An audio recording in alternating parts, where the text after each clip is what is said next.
الله أكبر.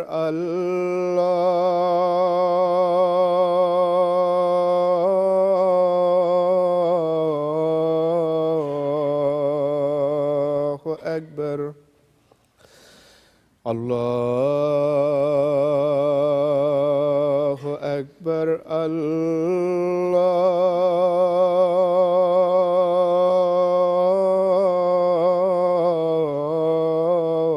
الله أكبر. أشهد أن لا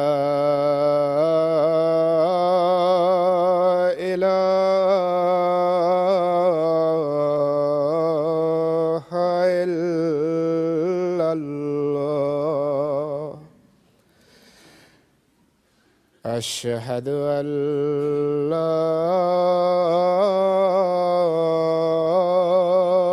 إله إلا الله. أشهد أن محمدًا رسول الله.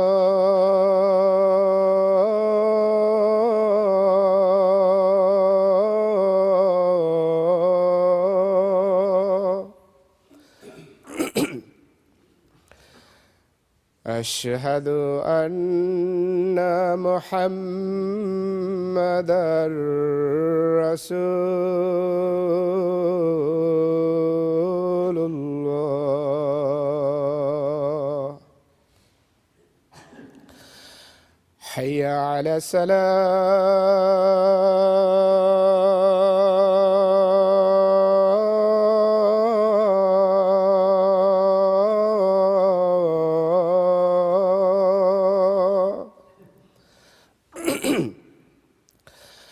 حي على الصلاة.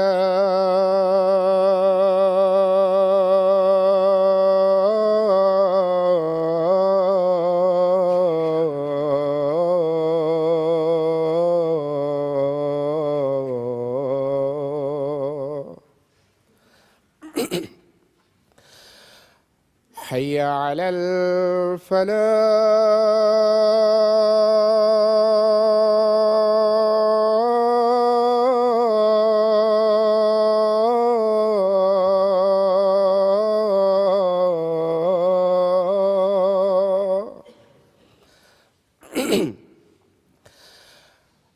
حي على الفلاح.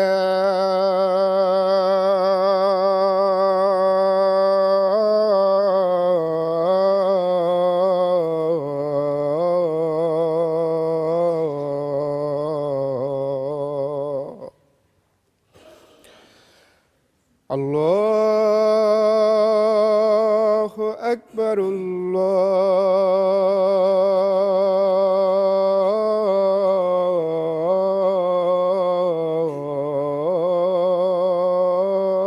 الله أكبر.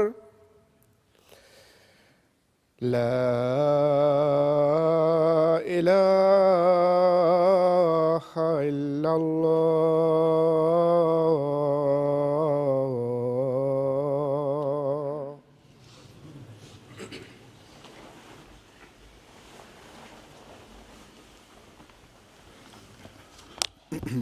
السلام عليكم ورحمة الله.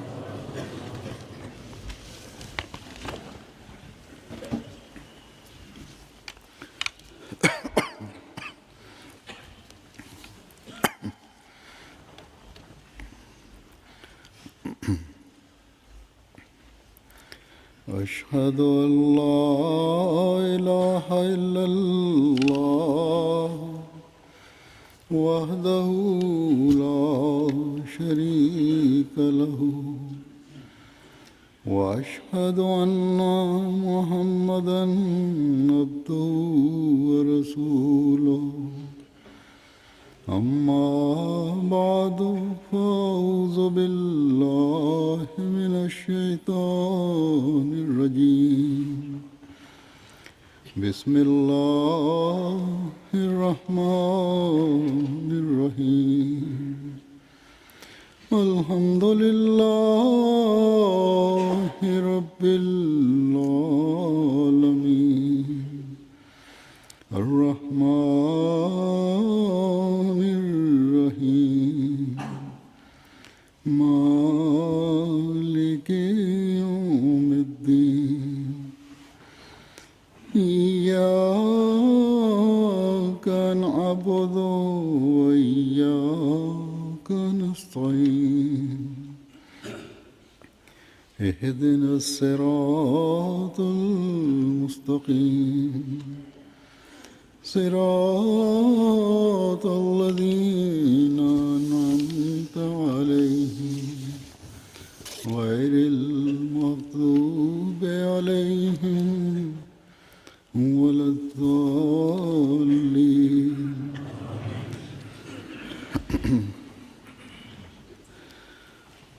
مخالفین احمدیت حضرت مسیح موعود علیہ الصلوۃ والسلام کے دعوے سے لے کر آج تک نہ کسی دلیل کے ساتھ بلکہ اپنی ضد اور ہٹ درمی اور انا اور مفادات کی وجہ سے آپ علیہ السلام کے دعوے کو رد کر رہے ہیں، جبکہ اس کے مقابل پر حضرت مسیح موعود علیہ الصلوۃ والسلام نے ہزاروں دلائل از روئے قرآن، از روئے حدیث، از روئے اقوال و تفسیرات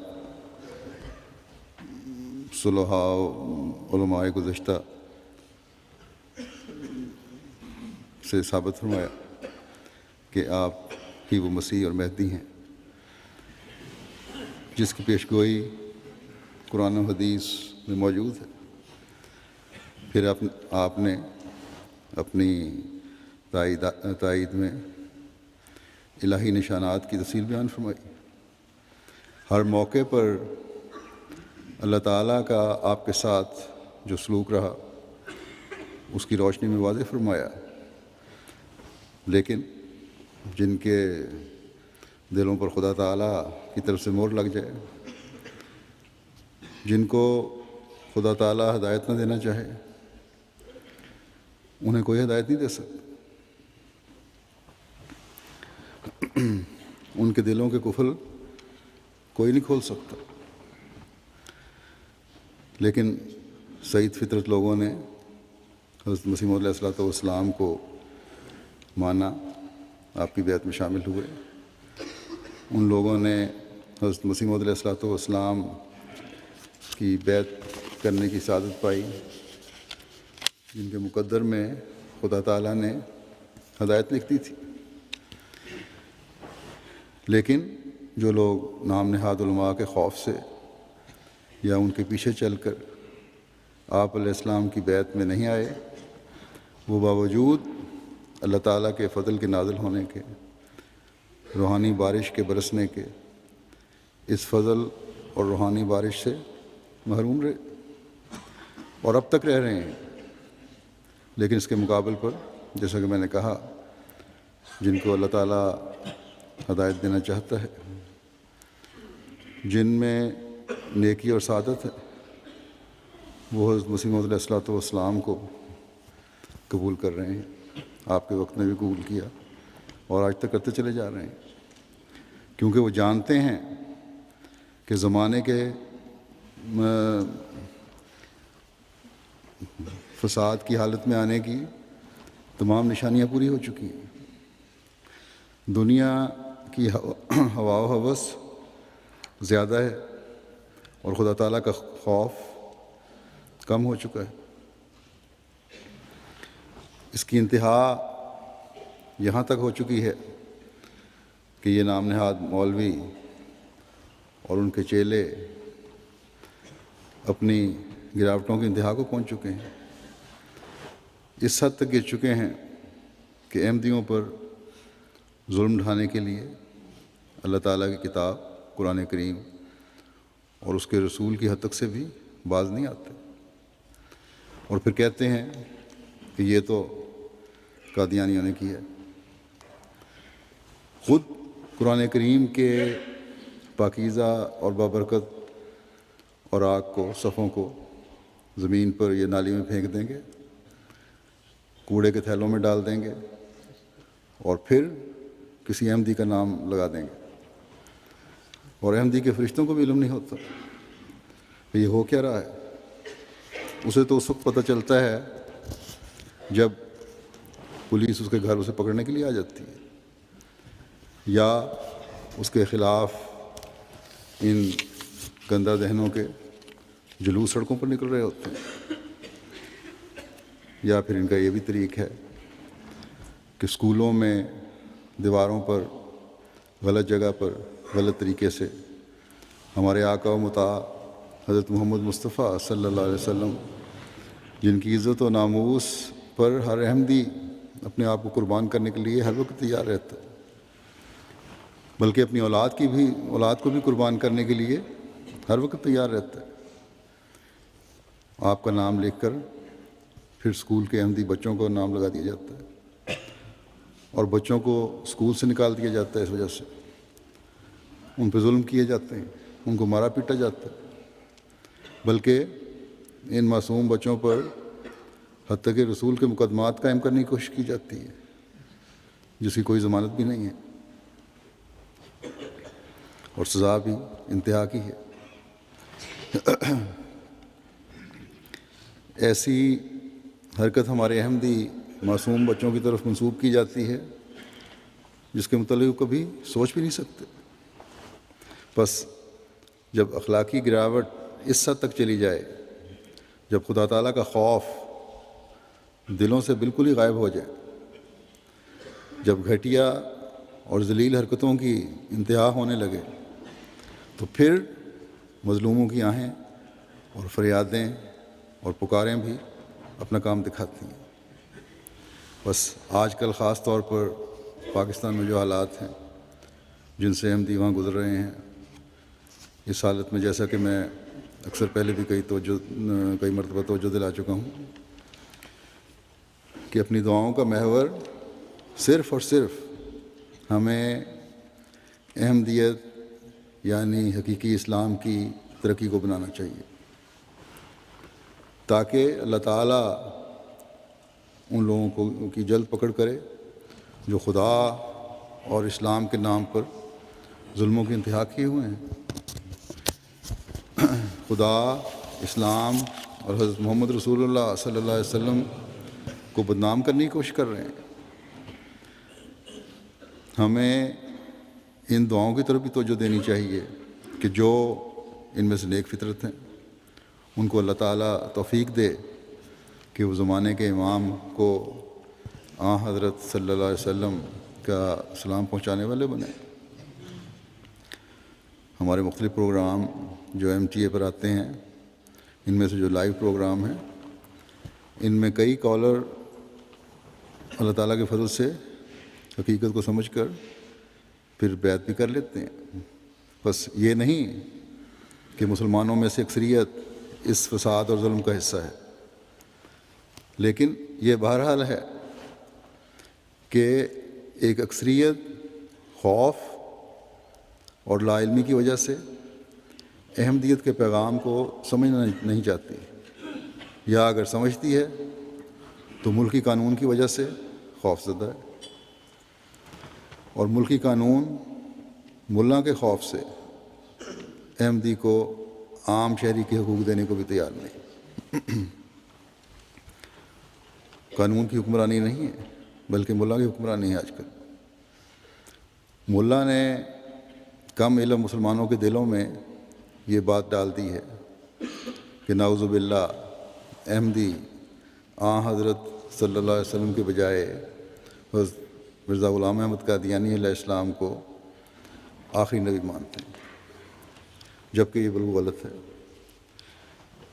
ہم تو یہ کہتے ہیں کہ حضرت صلی اللہ علیہ وسلم کا یہ عاشق صادق تمام نبیوں کے حلل میں،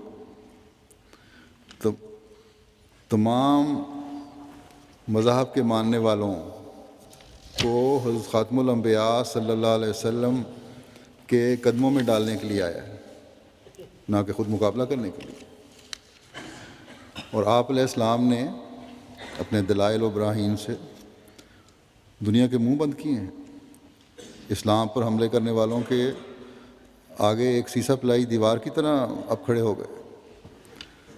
آپ نے دلائل و براہین سے نہ صرف اسلام پر اور حضرت صلی اللہ علیہ وسلم پر حملہ کرنے والوں کو روکا، بلکہ انہیں پھر پسپا کیا، بلکہ اس سے بھی بڑھ کر ان دلائل و براہین کے ساتھ دشمن پر اس طرح حملہ آور ہوئے کہ اس کو بھاگنے کے سوا کوئی چارہ نہیں رہا۔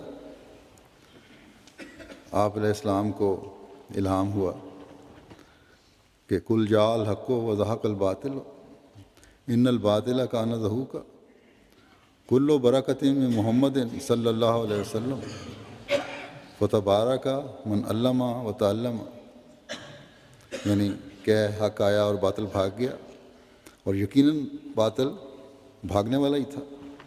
ہر ایک برکت محمد صلی اللہ علیہ وسلم کی طرف سے ہے، بس مبارک ہے وہ جس نے تعلیم دی اور جس نے تعلیم پائی۔ یہ الہامات اور اس کے ساتھ فارسی اور اردو کے اور الہامات بھی ہیں، انہیں بیان فرمانے کے بعد آپ اپنی کتاب تریاق القلوب میں فرماتے ہیں کہ ان تمام الہامات میں یہ پیش گوئی تھی کہ خدا تعالیٰ میرے ہاتھ سے اور میرے ہی ذریعے سے دین اسلام کی سچائی اور مخالف دینوں کا باطل ہونا ثابت کر دے گا۔ سو آج وہ پیش گوئی پوری ہوئی، کیونکہ میرے مقابل پر کسی مخالف کو تاب و توان نہیں کہ اپنے دین کی سچائی ثابت کر سکے۔ میرے ہاتھ سے آسمانی نشان ظاہر ہو رہے ہیں اور میری قلم سے قرآنی حقائق و معرف چمک رہے ہیں۔ اٹھو اور تمام دنیا میں تلاش کرو کہ کیا کوئی عیسائیوں میں سے یا سکھوں میں سے یا یہودیوں میں سے یا کسی اور فرقے میں سے کوئی ایسا ہے کہ آسمانی نشانوں کے دکھلانے اور معارف اور حقائق کے بیان کرنے میں میرا مقابلہ کر سکے۔ میں وہی ہوں جس کی نسبت یہ حدیث سیاہ میں موجود ہے کہ اس کے عہد میں تمام ملتیں ہلاک ہو جائیں گی مگر اسلام کہ وہ ایسا چمکے گا جو درمیانی زمانوں میں کبھی نہیں چمکا ہوگا۔ بس اسلام کی خوبصورت تعلیم آج دنیا میں ہمیں آپ علیہ السلام کے ذریعے سے پھیلتی نظر آ رہی ہے۔ آج آپ کی جماعت ہی ہے جو باقاعدہ نظم و ضبط کے ساتھ ایک نظام کے ماتحت خلافت کے سائے تلے تبلیغ اسلام کا کام سر انجام دے رہی ہے۔ افریقہ میں تبلیغ اسلام ہو یا یورپ میں یا کسی بھی دوسرے بر اعظم میں، کسی بھی ملک میں، اسلام کی حقیقی تصویر جماعت احمدیہ پیش کر رہی ہے۔ میں نے جب جماعتوں کو کہا کہ دشمنان اسلام قرآن کی تعلیم اور حضرت صلی اللہ علیہ وسلم پر حملے کر رہے ہیں تو قرآن کی نمائش لگائی جائے، قرآن کریم کی خوبصورت تعلیم کو واضح کیا جائے۔ اللہ تعالیٰ کے فضل سے مختلف جگہوں پہ نمائشیں لگیں اور اس کے بعد دنیا سے ہر جگہ، اور لگ بھی رہی ہیں، ہر جگہ سے یہی رپورٹس آ رہی ہیں کہ جو لوگ یہ کہتے ہیں آنے والے دیکھ کے غیر کہ جو قرآن اور جو اسلام، جو قرآنی تعلیم اور جو اسلام تم پیش کر رہے ہو، یہ تو اتنا خوبصورت اسلام ہے کہ ہمیں حیرت ہوتی ہے کہ ہم اس کی مخالفت کس طرح کر رہے تھے۔ ہمارے سامنے تو یہ خوبصورت پہلو اسلام کا کبھی آیا ہی نہیں. یہ ہماری لا علمی تھی. پھر ان کا اکثروں کا بڑا معذرت خواہانہ لہجہ ہوتا ہے. قرآن کریم اور دوسرا اسلامی لٹریچر لے کر جاتے ہیں.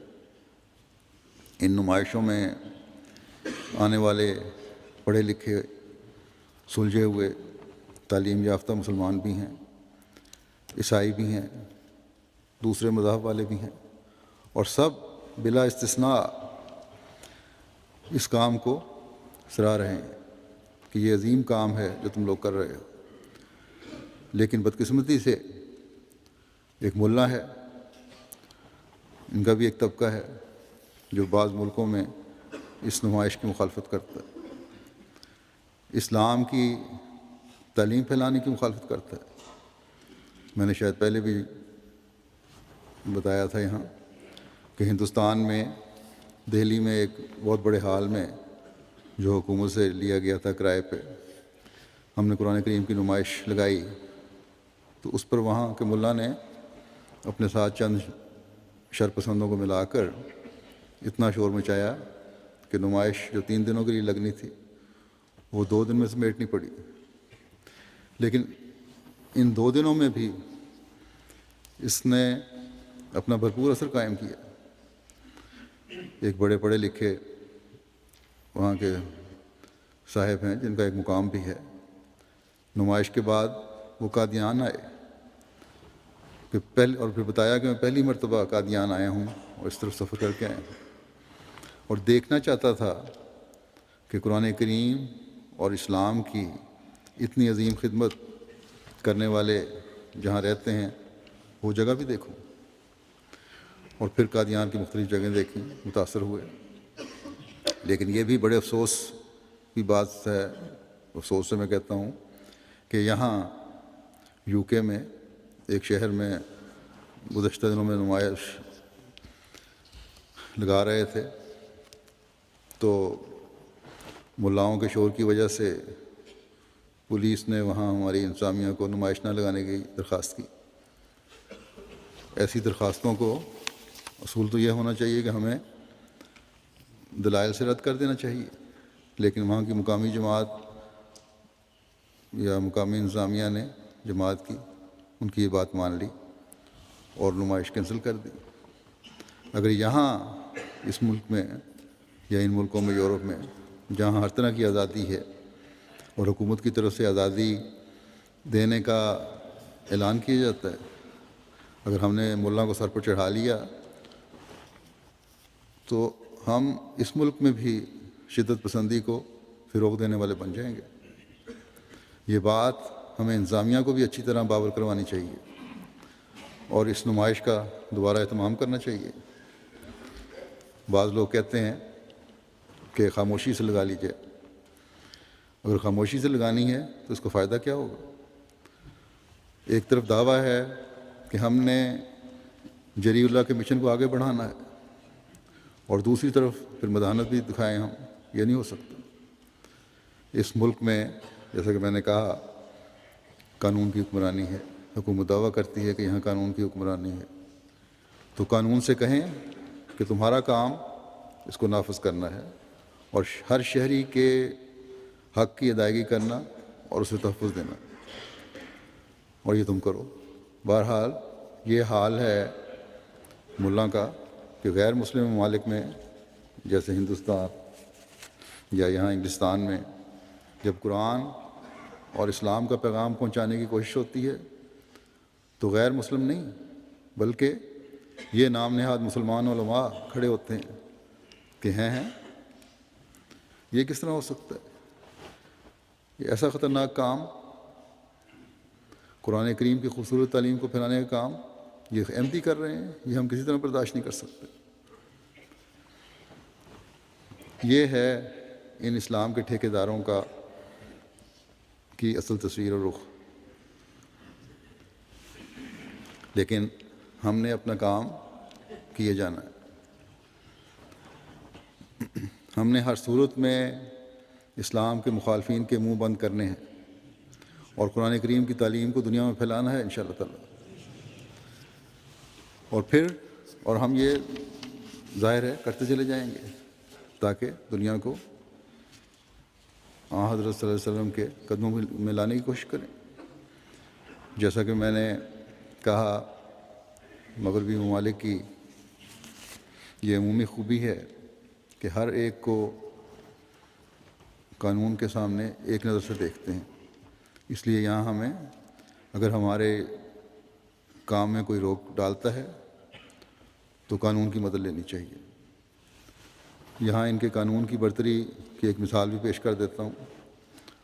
گزشتہ دنوں جب میں یورپ کے دورے پر گیا تھا تو واپسی پر ایک جمعہ ہالینڈ میں بھی پڑھایا تھا، اور وہاں میں نے وہاں کے ایک سیاستدان، ممبر آف پارلیمنٹ اور ایک پارٹی کے لیڈر جن کا نام خیرت ولڈر ہے،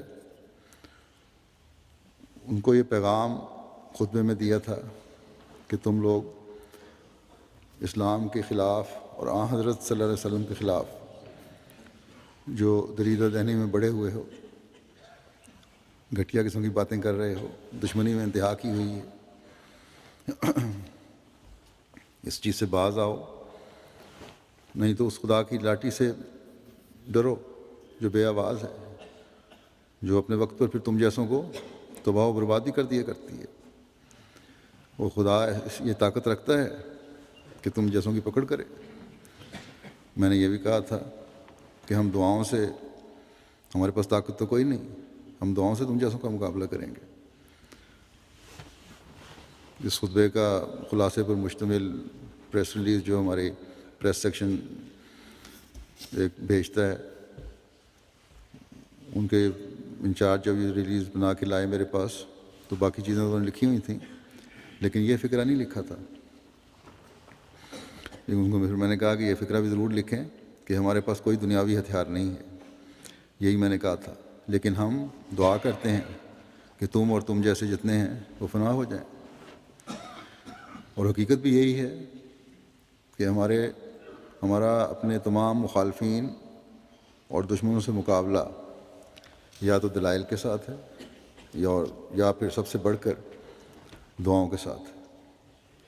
بہرحال یہ پریس ریلیز جو تھی، یہ خیرت ولڈر جو ہے سیاستدان، اس نے بھی پڑھی اور انہوں نے اپنی حکومت کو خط لکھا اور حکومت سے، ہوم منسٹر سے چند سوال کیے.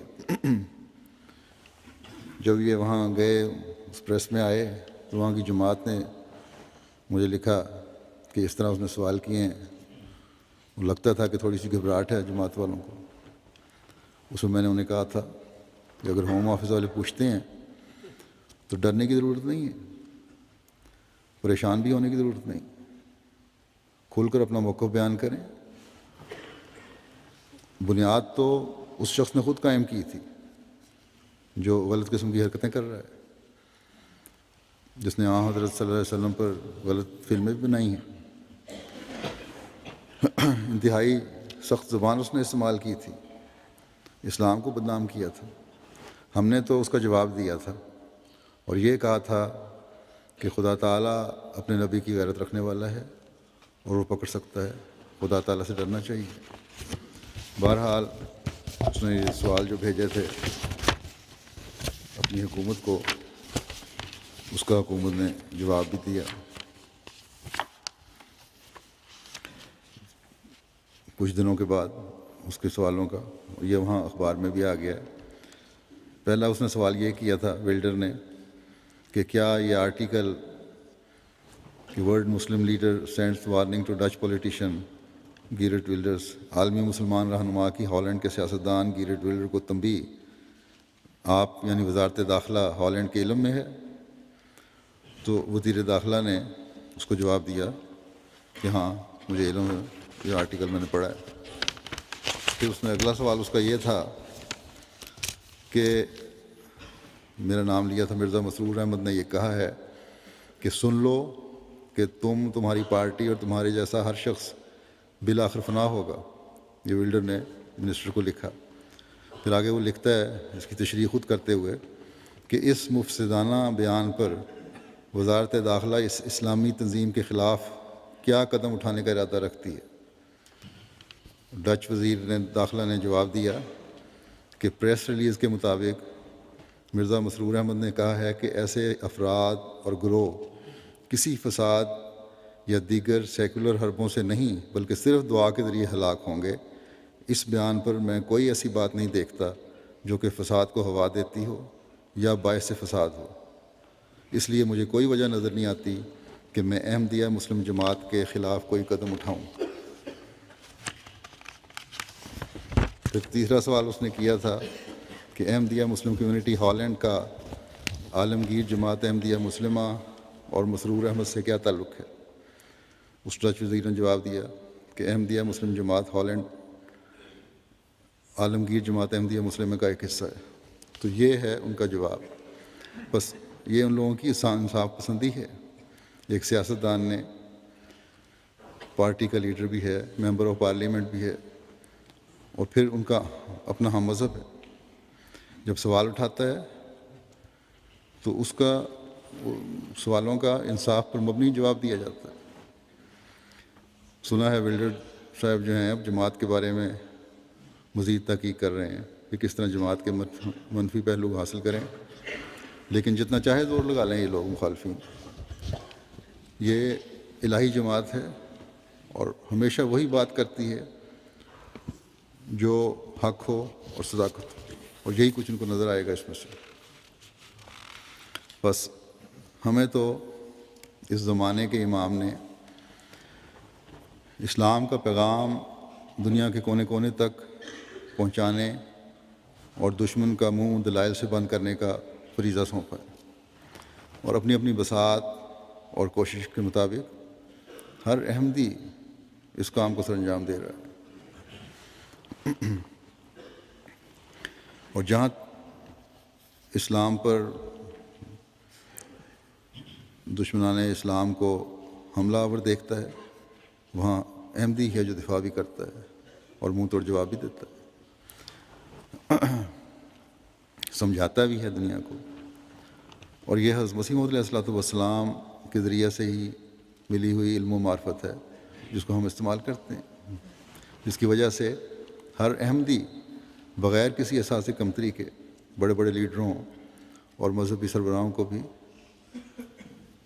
اسلام کا پیغام پہنچا رہا ہے۔ دوسرے اگر جاتے ہیں لیڈروں کو ملنے تو مدد لینے جاتے ہیں یا دنیاوی مفادات لینے جاتے ہیں، کبھی اسلام کا پیغام پہنچانے کی جرت نہیں کرتے۔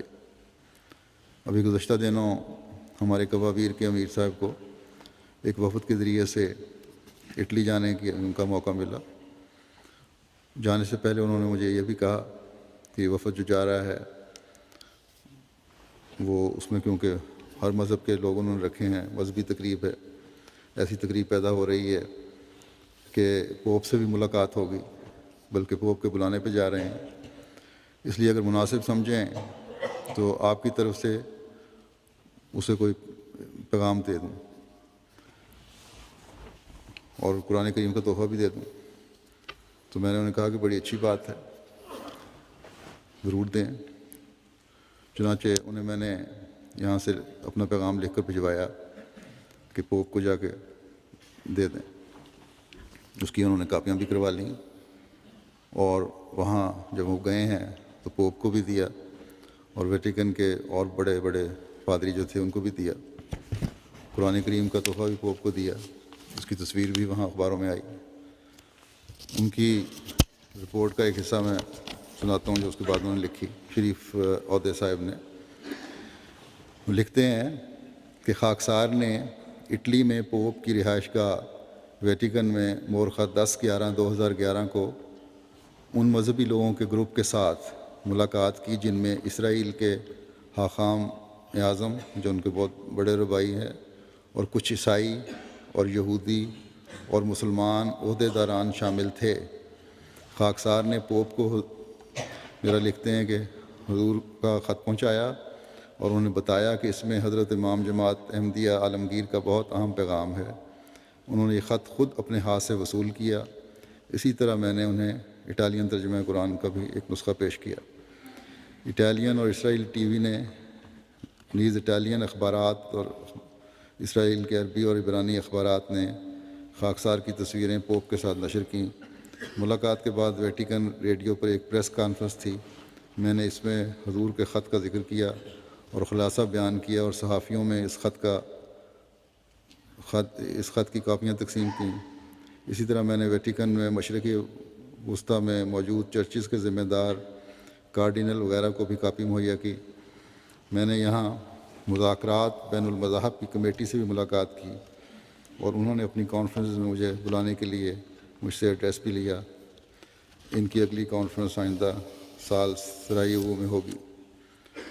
تو جو خط میں نے پوپ کو لکھا تھا اس کا خلاصہ یہ ہے، پہلے کچھ دعائیہ کلمات تھے، پھر قرآن کریم کی آیت تھی کہ قل یا اہل الکتاب تعالوا الی کلمۃ سواء بیننا و بینکم الا نعبد الا اللہ ولا نشرک بہ شیئا ولا یتخذ بعضنا بعضا اربابا من دون اللہ، کہ تو کہہ دے اے اہل کتاب اس کلمے کی طرف آ جاؤ جو ہمارے اور تمہارے درمیان مشترک ہے، کہ ہم اللہ کے سوا کسی کی عبادت نہیں کریں گے اور نہ ہی کسی چیز کو اس کا شریک ٹھہرائیں گے، اور ہم میں سے کوئی کسی دوسرے کو اللہ کے سوا رب نہیں بنائے گا۔ پھر اس کو میں نے ذکر کیا تھا، خلاصہ بیان کر رہا ہوں کہ آج کل اسلام اس لحاظ سے دنیا کی نظر میں ہے کہ اور اس کی تعلیم کو نشانہ بنایا جا رہا ہے۔ گو بعض مسلمانوں کے عمل کی وجہ سے ہی ہے، لیکن جس وجہ سے نشانہ بنایا جا رہا ہے یہ بالکل غلط ہے، اور اس غلط عمل کی وجہ سے پڑھے لکھے لوگ، مسلمانوں کے جو بعض لوگوں کے غلط عمل ہیں ان کی وجہ سے پڑھے لکھے لوگ بھی اسلام اور حضرت صلی اللہ علیہ وسلم پر حملے کرنے سے نہیں چوکتے۔ جس طرح کہ ہر مذہب کے بانی کی تعلیم ہے یا ہر مذہب کی تعلیم ہے کہ اس کا مقصد بندے کو خدا سے ملانا ہے، اسی طرح اسلام کی تعلیم ہے اور بڑھ کر ہے۔ بس چند لوگوں کے غلط عمل کی وجہ سے اسلام پر غلط قسم کے حملے نہیں ہونے چاہیے۔ اسلام ہمیں تمام انبیاء کی عزت کرنا سکھاتا ہے، جس کا ذکر ان انبیاء کا جن کا ذکر بائبل میں بھی ہے اور قرآن کریم میں بھی۔ ہم جو حضرت محمد مصطفیٰ صلی اللہ علیہ وسلم کے عاجز غلام ہیں، ہمیں بڑی شدید تکلیف پہنچتی ہے جب ہمارے نبی صلی اللہ علیہ وسلم کی عزت و ناموس پر حملے کیے جاتے ہیں۔ ہم ان حملوں کا جواب دیتے ہیں، لیکن آپ صلی اللہ علیہ وسلم کی خوبصورت تعلیم کو دنیا کے سامنے پیش کر کے، قرآن کریم کی تعلیم دنیا کے سامنے رکھ کر، جو پیار، محبت اور بھائی چارے کی تعلیم ہے۔ اسلام کی بنیادی تعلیم یہ ہے کہ تقوی پر قدم مارو، اور یہی آواز اس کو پھیلانے کے لیے ہماری مسجدوں سے 5 وقت گونجتی ہے، جس میں اللہ تعالیٰ کی بڑائی بیان کی جاتی ہے اور یہ اعلان کیا جاتا ہے کہ حضرت محمد رسول اللہ صلی اللہ علیہ وسلم اللہ تعالیٰ کے رسول ہیں۔ پھر آگے میں نے یہ بھی لکھا کہ آج کل دنیا کے امن کی بربادی اس لیے ہے کہ آزادی خیال اور ضمیر کی آڑ میں بعض لوگ ایک دوسرے کے جذبات سے کھیلتے ہیں اور مذہبی طور پر بھی تکلیف پہنچائی جاتی ہے۔ آج کل دنیا میں چھوٹے پیمانے پر جنگیں شروع ہیں۔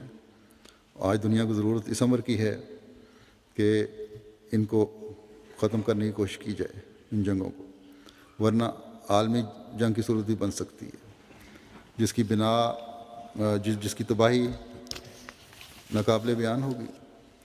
بس پھر میں نے لکھا کہ بس ہمیں دنیا کی مادی ترقی کی طرف زیادہ توجہ دینے کی سوچ رکھنے کے بجائے اس کو تباہی سے بچانے کی طرف زیادہ توجہ دینے کی ضرورت ہے، ورنہ تباہی یقینی ہے۔ بس آپس کی دشمنیوں اور حقوق کی تلفی سے دنیا کو بچانے کی کوشش کرنی چاہیے مذہبی لیڈروں کو۔ اور پھر میں نے لکھا کہ کیونکہ آپ دنیا میں ایک آواز رکھتے ہیں، بڑی زیادہ فالوئنگ ہے آپ کی، اس لیے اس امر کی کوشش کریں کہ تمام مذاہب عالم کو آج آپس میں تعاون کرتے ہوئے امن کی کوشش کرنی چاہیے، اور اس طرح سے اپنے پیدا کرنے والے خدائے واحد کو پہچاننے کی طرف توجہ کریں۔ تو یہ خلاصہ ہے اس خط کا جو ان کو بھیجا گیا تھا۔ اللہ کرے کہ پیغام ان کی سمجھ میں بھی آ جائے، پڑھ بھی لیا ہو۔ انسانیت کی قدروں کو قائم کرنے والے ہوں یہ لوگ، اور مذاہب کا احترام کرنے والے ہوں، اور سب سے بڑھ کر خدائے واحد کو پہچاننے والے ہوں۔ جیسا کہ شریف صاحب کی رپورٹ سے بھی ظاہر ہے کہ اس موقع پر بعض اور مسلمان مذہبی لیڈر بھی تھے یا بڑے لوگ تھے، لیکن پوپ کو اسلام کا اور قرآن کا پیغام پہنچانے کی توفیق ملی تو زمانے کے امام اور جری اللہ کے ایک غلام کو۔ پھر کہتے ہیں یہ لوگ کہ احمدی مسلمان نہیں، اور نعوذ باللہ حضرت صلی اللہ علیہ وسلم اور قرآن کریم کی حد تک کرنے والے ہیں۔ ہم تو حضرت مسیح موعود علیہ الصلوۃ والسلام کے ساتھ جڑ کر اسلام کی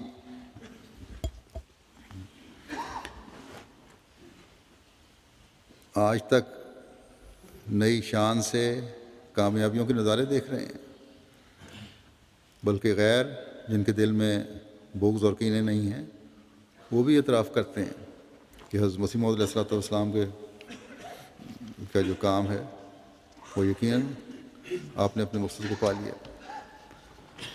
حضرت مسیح موعود علیہ الصلوۃ والسلام کے خلاف ایک مقدمہ قائم ہوا تھا، بڑا مشہور مقدمہ ہے، جو ایک پادری ہینری مارٹن کلارک نے قائم کیا تھا۔ اصل میں تو اس کے پیچھے اس شکست کا بدلہ لینا تھا جو حضرت مسیح موعود علیہ الصلوۃ والسلام اور عیسائیوں کے درمیان ایک مباحثے میں عیسائیوں کو ہوئی تھی۔ اس کی تفصیل حضرت مسیح موعود علیہ الصلوۃ والسلام کی کتاب یعنی بحث کی تفصیل ملتی ہے جنگ مقدس میں۔ یہ مقدمہ مارٹن کلارک نے حضرت مسیح موعود علیہ الصلوۃ والسلام پر قتل کا جھوٹا مقدمہ قائم کر کے کیا تھا۔ اس کی تفصیل بھی آپ کی کتاب البریہ میں ملتی ہے۔ بہرحال اس مقدمے میں حضرت مسیح موعود علیہ الصلوۃ والسلام کو اس وقت کے جج کپتان ڈگلس نے باعزت بری کیا تھا۔ آپ نے اس جج کو پیلاطس ثانی کا خطاب دیا، تو یہ بھی ایک لمبی تفصیل ہے۔ ڈاکٹر ہنری مارٹن کلارک اس مقدمے میں بہت ذلیل ہوا تھا، بلکہ جج نے کہا تھا آپ ان کے خلاف حتی کہ عزت کا دعویٰ بھی کر سکتے ہیں، ان کے خلاف مقدمہ بھی کر سکتے ہیں۔ گزشتہ دنوں مجھے ہمارے آصف صاحب جو ہیں NTA کے، انہوں نے بتایا کہ ہنری مارٹن کلارک کے پڑپوتے سے رابطہ ہوا ہے اور وہ مجھے ملنا چاہتا ہے۔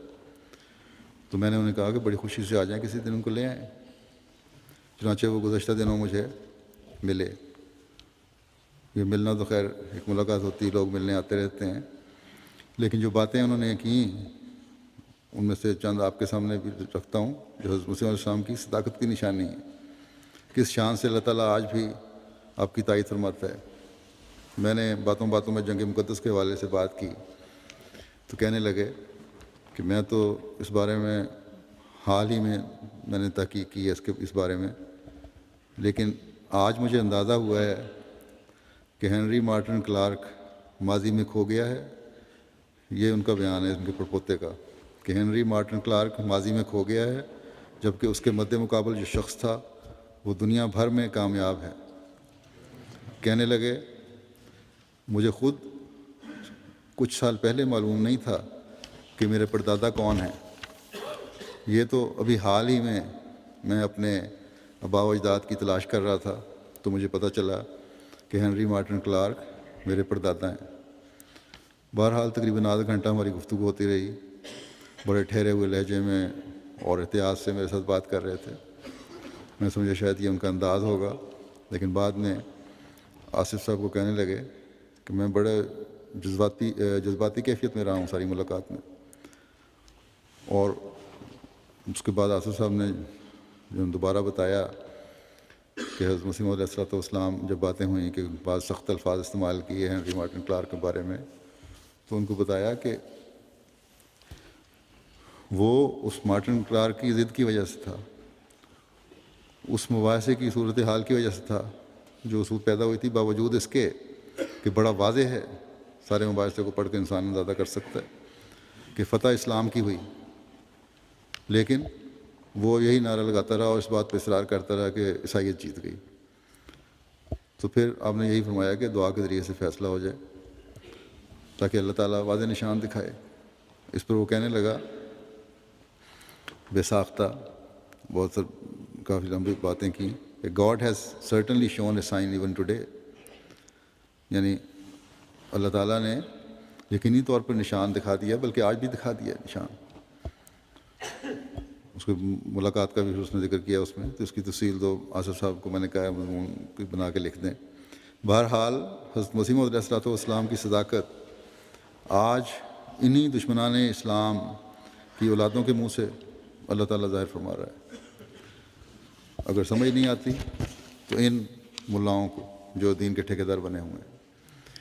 حضرت مسیح موعود علیہ السلام فرماتے ہیں کہ میرا انکار نہیں، بلکہ یہ اللہ اور اس کے رسول صلی اللہ علیہ وسلم کا انکار ہے، کیونکہ جو میری تکذیب کرتا ہے وہ میری تکذیب سے پہلے معاذ اللہ تعالیٰ کو جھوٹا ٹھہرا لیتا ہے، جبکہ وہ دیکھتا ہے کہ اندرونی اور بیرونی فساد حد سے بڑھے ہوئے ہیں، اور خدا تعالیٰ نے باوجود وعدہ انا نحن نزلنا الذکر و انا لہو لحافظون کے ان کی اصلاح کا کوئی انتظام نہ کیا، جبکہ وہ اس امر پر بظاہر ایمان لاتا ہے کہ خدا تعالیٰ نے آیت استخلاف میں وعدہ کیا تھا کہ موسوی سلسلے کی طرح اس محمدی سلسلے میں بھی خلفاء کا سلسلہ قائم کرے گا، مگر اس نے معاذ اللہ اس وعدے کو پورا نہیں کیا، اور اس وقت کوئی خلیفہ اس امت میں نہیں، اور نہ صرف یہاں تک ہی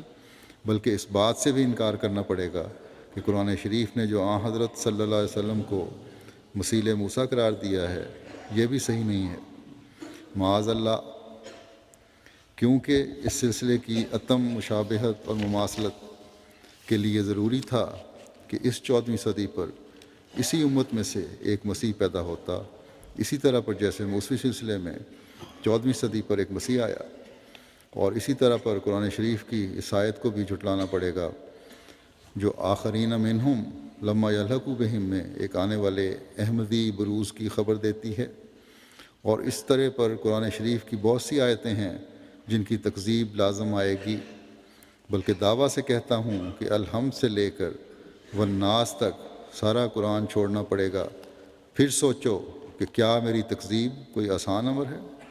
یہ میں از خود نہیں کہتا، خدا تعالیٰ کی قسم کھا کر کہتا ہوں کہ حق یہی ہے کہ جو مجھے چھوڑے گا اور میری تکذیب کرے گا وہ زبان سے نہ کرے، مگر اپنے عمل سے اس نے سارے قرآن کی تکذیب کر دی اور خدا کو چھوڑ دیا۔ اس کی طرف میرے ایک الہام میں بھی اشارہ ہے، انت منی وانا منکا، بے شک میری تکذیب سے خدا کی تکذیب لازم آتی ہے،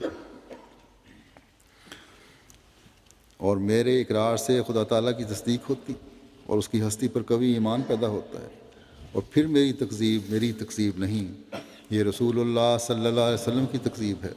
اب کوئی اس سے پہلے کہ میری تکذیب اور انکار کے لیے جرأت کرے، ذرا اپنے دل میں سوچے اور اس سے فتویٰ طلب کرے کہ وہ کس کی تکذیب کرتا ہے۔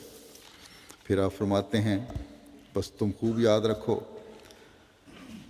ایک جگہ دوسری کتاب میں کہ بس تم خوب یاد رکھو کہ تم اس لڑائی میں اپنے ہی اعضاء پر تلواریں مار رہے ہو، سو تم ناحق آگ میں ہاتھ مت ڈالو، ایسا نہ ہو کہ وہ آگ بھڑکے اور تمہارے ہاتھ کو بھسم کر ڈالے۔ یقیناً سمجھو کہ اگر یہ کام انسان کا ہوتا تو بتیرے اس کے نابود کرنے والے پیدا ہو جاتے، اور نیز یہ اس اپنی عمر تک بھی ہرگز نہ پہنچتا۔ کیا تمہاری نظر میں کبھی کوئی ایسا مفتری گزرا ہے کہ جس نے خدا تعالیٰ پر ایسا افتراء کر کے کہ وہ مجھ سے ہم کلام ہے، پھر اس مدت مدید کے سلامتی کو پا لیا ہو؟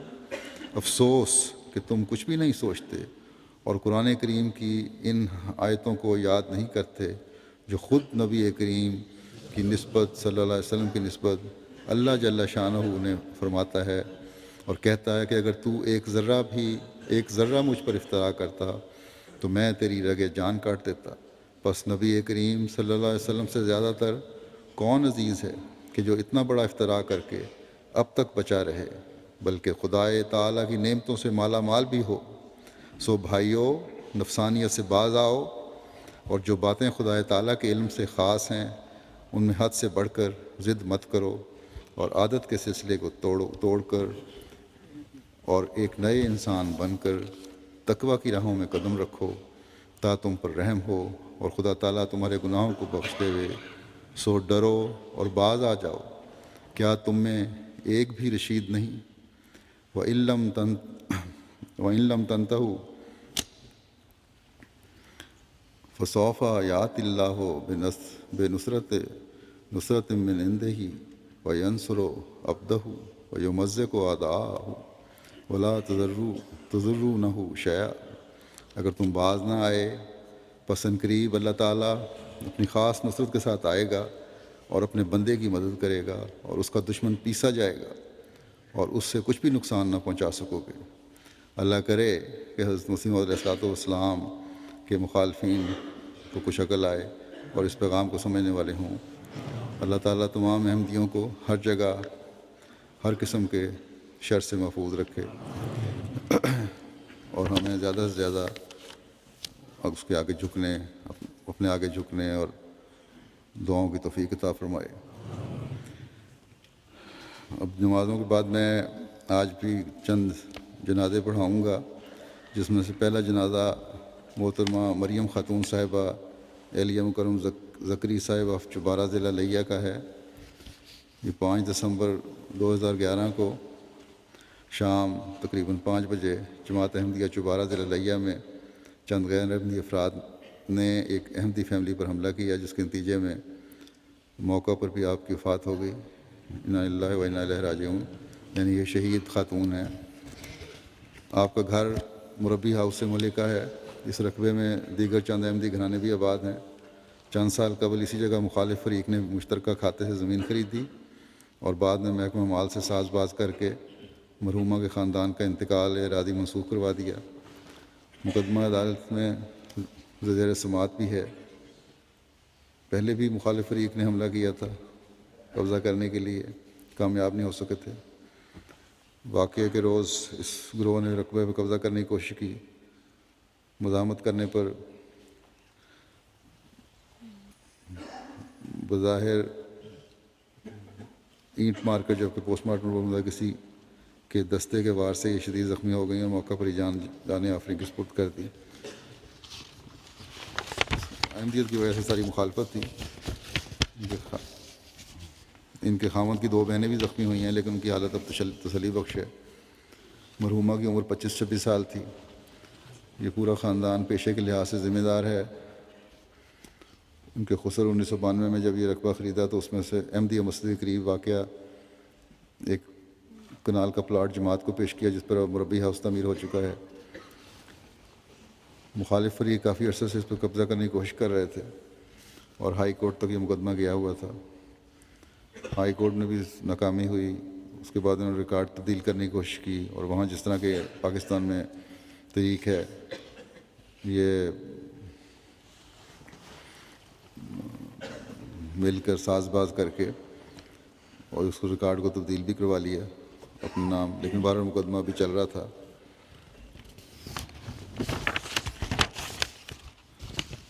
کیونکہ کافی ٹینشن تھی، ڈی پی او کو جب جماعت نے رپورٹ کی تو ڈی پی او نے صاف لفظوں میں معذرت کر لی کہ میں مخالف فریق کو ناراض نہیں کر سکتا۔ بہرحال ان کی مریم خاتون صاحبہ کی وفات کے بعد ان کو قریبی جماعت شیر گڑھ ضلع لیا میں تدفین ان کی گئی ہے، اور جو ملزم تھا وہ پولیس کی مدد سے ہی فرار ہو چکا ہے، جس نے ان کو شہید کیا۔ ان کے 3 چھوٹے چھوٹے بچے ہیں پسماندگان میں، خاوند کے علاوہ۔ بڑے بیٹے کی عمر 9 سال ہے، 4 سال، اور بچی ہے ماریہ پروین 6.5 سال۔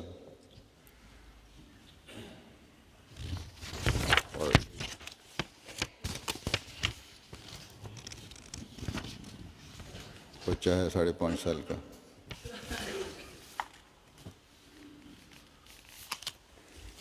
دوسرا جنازہ ہے مکرم عظیم النساء صاحبہ اہلیہ مکرم بہادر خان صاحب درویش مرحوم قادیان کا. یہ 3 دسمبر 2011 کو وفات پا گئیں. انا للہ و انا الیہ راجعون. آپ منگیر صوبہ بہار کی رہنے والی تھیں اور حضرت میاں شادی خان صاحب رضی اللہ عنہ صحابی حضرت مسیح علیہ السلام کی بہو تھیں. بچپن سے ہی قادیان جانے کے لیے دعا کرتی تھیں اور اس کے لیے آپ نے ایک لمبی نظم بھی کہی تھی. اللہ تعالیٰ نے آپ کی یہ دعا سنی اور شادی کے بعد 1952 میں قادیان آ گئیں. نظم کا ایک شعر اس طرح سے ہے: دعائے آرزو یا رب عاجزہ عظیم النساء کی، دکھا دے جلد بستی قادیان دارالعلماء کی. تو آپ نے خاوند کے ساتھ زمانہ درویشی ہر قسم کے نامساعد اور کٹھن حالات کے باوجود نہایت وفا اور اخلاص کے ساتھ گزارا. اور میاں کی وفات کے بعد 29 سال کا طویل عرصہ نہایت صبر اور شکر کے ساتھ بیوگی کی حالت میں قادیان کی مقدس سرزمین میں مقیم رہیں. بچوں کی کچھ تعلیم و تربیت کا خاص خیال رکھتی تھیں. انہیں بڑے عمدہ رنگ میں قرآن کریم پڑھایا کرتی تھیں. ان کی 5 بیٹیاں اور 3 بیٹے یادگار ہیں. اللہ تعالیٰ مرحومہ کے درجات بلند فرمائے. تیسرا جنازہ ہے مکرم سلیمان احمد صاحب مرحوم مبلغ انڈونیشیا. یہ ان کی وفات 1 دسمبر 2011 کو ہوئی. انا للہ و انا الیہ راجعون. دل کی بیماری کی وجہ سے وفات ہوئی. 1953 کی ان کی پیدائش تھی. 1978 میں انہوں نے بیعت کی. 1979 میں جامعہ احمدیہ ربا میں فصل الخاص میں داخل ہوئے. جولائی 1985 میں مبشر کا امتحان پاس کیا اور واپس انڈونیشیا آ گئے. ان کا تقرر بوگور میں ہوا اور بعد میں ان کے مختلف 9 مقامات پر خدمت کی توفیق ملی. وفات کے بعد کے وقت جماعت بنڈونگ میں متعین تھے. ان کی اہلیہ کے علاوہ ان کے 3 بچے بھی ہیں. اللہ تعالیٰ ان کو صبر و حوصلہ عطا فرمائے، ان کے درجات بلند فرمائے. چوتھا جنازہ ہے الحاج ڈی ایم کالوں صاحب سیرا لیون کا. یہ 26 نومبر 2011 کو مختصر علالت کے بعد وفات پا گئے. انا للہ و انا الیہ راجعون. آپ نے غربت میں آنکھ کھول لی تھی اور کہا کرتے تھے کہ 15 سال کی عمر تک وہ ننگے پاؤں پھرا کرتے تھے، مگر علم سے محبت نے ان کی کامیابیوں قدم چومے اور نوجوانی میں سیرا لیون پروڈیوس مارکیٹنگ بورڈ کے مینیجنگ ڈائریکٹر مقرر ہو گئے. خود پڑھے، تعلیم حاصل کی. بڑے خوش اخلاق، ملنسار اور مالی قربانی میں بڑھ چڑھ کر حصہ لینے والے مخلص انسان تھے.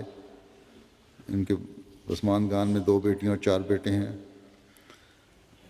اور آپ کی اہلیہ حاجیہ سلمہ کالوں صاحبہ سیرا لیون میں بطور نیشنل صدر لجنہ معلّہ توفیق پا رہی ہیں خدمت کی. آپ کے ایک بیٹے ٹومی کالوں صاحب ہیں جو یہاں رہتے ہیں، سابق صدر خدا ملندیہ بھی ہیں، رہ چکے ہیں. اللہ تعالیٰ ان کے درجات بلند فرمائے اور ان کی نیکیاں ان کی اولادوں میں بھی جاری رکھے. ان سب کا نماز جنازہ انشاءاللہ نماز کے بعد ادا ہوگی.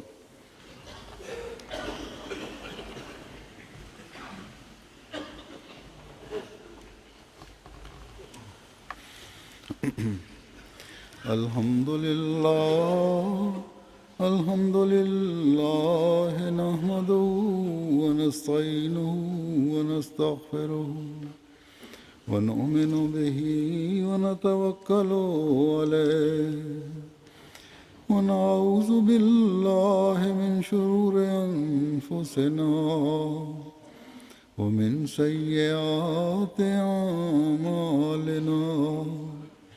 من يهده الله فلا مضل له ومن يضلل فلا هادي له.